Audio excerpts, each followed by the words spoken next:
day, everybody. I'm Jim Stavridis, the Dean at the Fletcher School of Law and Diplomacy, and I'm here with one of our new professors, relatively new. But what's very special about Professor Michele Malvesti is that she's not only a distinguished professor here, but she is also an alumna and undergraduate at University of North Carolina, Chapel Hill, but chose to do her MALD and PhD in security studies here at the Fletcher School. I think that's a good place to start, Michele. Why Fletcher? Before I arrived at Fletcher as a student, and I arrived here in 1998, I'd spent about 5 years in the U.S. intelligence community where I'd been working on terrorism analysis. I had been a Middle East terrorism analyst at the time. And I always knew I wanted to get a PhD.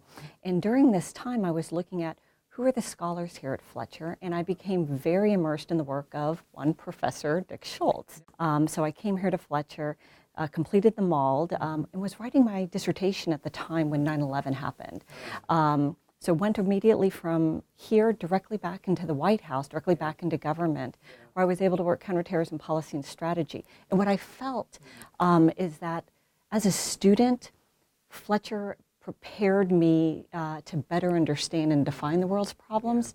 But now as a professor, I feel like I can now enable students, give them skills and toolkits to help to give them to address the challenges for today. That's fabulous. And of course, the crown jewel, I would say, of your working and professional life is your time on the National Security Council staff, which I often explain to people as kind of like Battlestar Galactica, orbiting the world, creating policy, driving big events.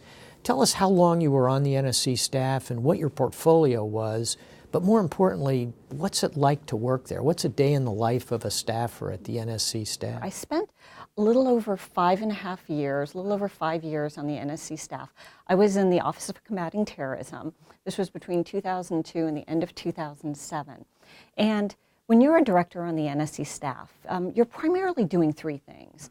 One, you're helping to advise the President and the National Security Advisor, and in my case, also the Homeland Security Advisor, on your portfolio issue. So for me, counterterrorism policy and strategy.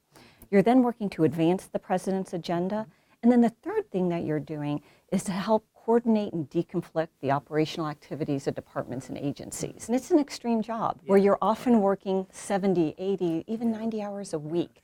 But the vantage point and the privilege to be able to help drive policy and strategy on issues on behalf of the American people was truly fortunate position. Well, it's become such a focal point at the moment because of the recent selection of Lieutenant General H.R. McMaster to be the new National Security Advisor, someone I know quite well and have a lot of regard for. Where do you think he'll take the NSC staff? He will need to make sure that it is organized to fit his decision-making style, but also obviously the President's decision-making style. That will be the primary audience there. But the three things that he will probably want to focus on is developing trust across the board. General McMaster must have trust that exists between him and the President, so that he, as the National Security Advisor, is fully empowered to advance the President's agenda.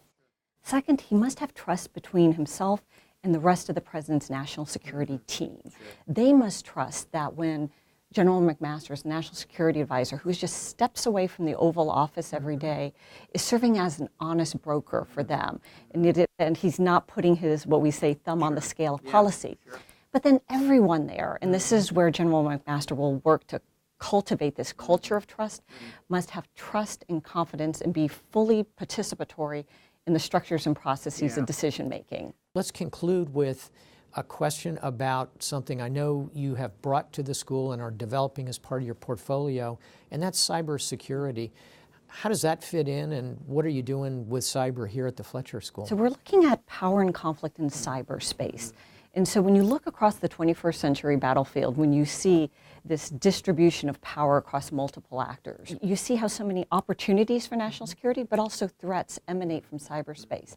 And so how I approach the material in the classes, you can look at, take the concepts of deterrence, apply them to cyberspace. How do they need to be adapted?